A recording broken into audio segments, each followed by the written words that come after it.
Hi everybody, so in Module 3 you have a piecewise functions assignment. So what I'm going to do today is do an example that's pretty similar to your project so that you can just see how you should go about finishing this assignment. I thought a great example to show you would be taxes. So this is for federal income taxes and this is for somebody filing single.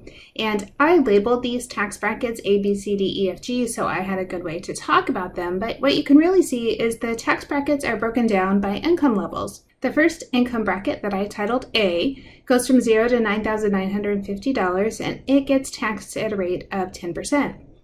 As we go up, the next level B has $9,951 to $40,525.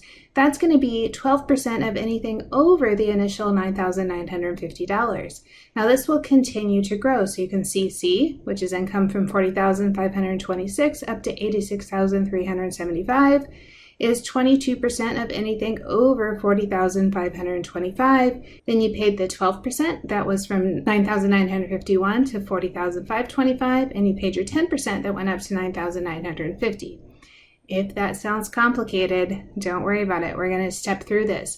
Let me also say, just for clarity, this is about taxable income, so it's not the total of your income, it's after adjustments and stuff, and we're not going to worry about that part. We're not going to worry about the taxable income. We're just going to worry about how would we figure out how to write this as a piecewise defined function, and then how could we evaluate this to figure out how much tax we pay. So I'm going to start with tax bracket A and say if I wanted to write a function, and let's call our function f of x, what would it look like? It would look like 10%, which is 0.10, times x, and then I would want to put this condition here that x is from 0 to 9,950. So that seems like a really easy little thing to do just to get through A. So let's say we made some amount of money less than 9,950. Let's say our income was 7,250. So our tax, f of 7,250, would be 0.10 times 7,250, which would be $725. So if our taxable income is $7,250, the tax we owe is $725. Let's try building on that. How could we write tax bracket B as a function?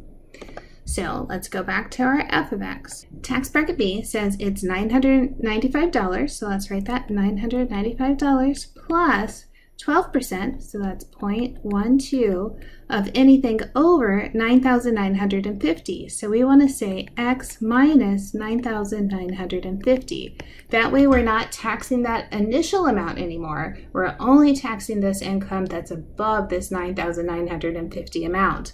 The 995, let's just say over here, where did that come from? If you do 10% of 9,950, you get 995. So it says you passed this first income level, you're into the second, so you paid the 10% on your first amount of money and then 12% on the rest. So let's say we had something like x is equal to, let's say we made $20,800. Let's look at our tax. F of 20,800 would be 995 plus 0.12 times 20,800 minus 9,950. Well, we know our order of operations. What should we do first? We should do parentheses. So our f of 20,800 is 995 plus 0.12 of 10,850. So only this 10,850 do we pay 12% tax on. I'm going to multiply that by 0.12, and now I have 995 plus 1302. So our total tax here is $2,297. Let's try one more. Let's see if we could write a tax bracket for C. So C says it's $4,664 plus 22% of the amount over $40,525. Let me go back and break that down for you. If we look at $40,525, we paid 10% of the 9,950. Then we paid 12% of anything over 9,950. So I want you to see where this 4,664 comes from. 40,525 minus 9,950 is 30,575. I'm going to multiply that by 12%. So we know 10% of 9,950 is 995, and then 12% of 30,575 is 3,669. We add those together, and we get the 4,664. So I just wanted you to see where this beginning number came from. All right, now we're ready to do our tax bracket C. So we're going to say f of x is equal to, so we have our 4,664 plus 22%. So this took a big jump. It went from 12% to 22%. And then this is anything over 40,525. So I do x minus 40,525. So again, let's make up a number that's somewhere between 40,526 and 86,375. How about we do 62,000? So if our taxable income is 62,000, we're going to pay 4,664 plus 0.22 times 62,000 minus 40,525. So we have 22% of 21,475 plus our 4,664 that got us to this tax bracket.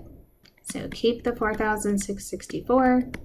22% of 21,475 is $4,724.50.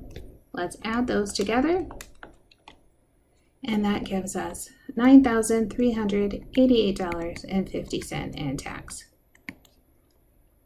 Now we would want to say, and I'll go back and do it on the other one too, if I'm looking at this tax bracket here, this was for X between $40,526 and $86,375. So we have our limits on our interval, and then we also have our function. We could go back, and here we would want to say X is between $9,951 and $40,525. I hope that helps out so that you see how to write a piecewise defined function for certain intervals when you have different constraints depending on how many things you buy or maybe how much money you make. Pay attention to the parts where you have to subtract as you get to the next interval. Make sure you're adding the number that corresponds to that interval. If you have questions, you always know you can reach out. Good luck.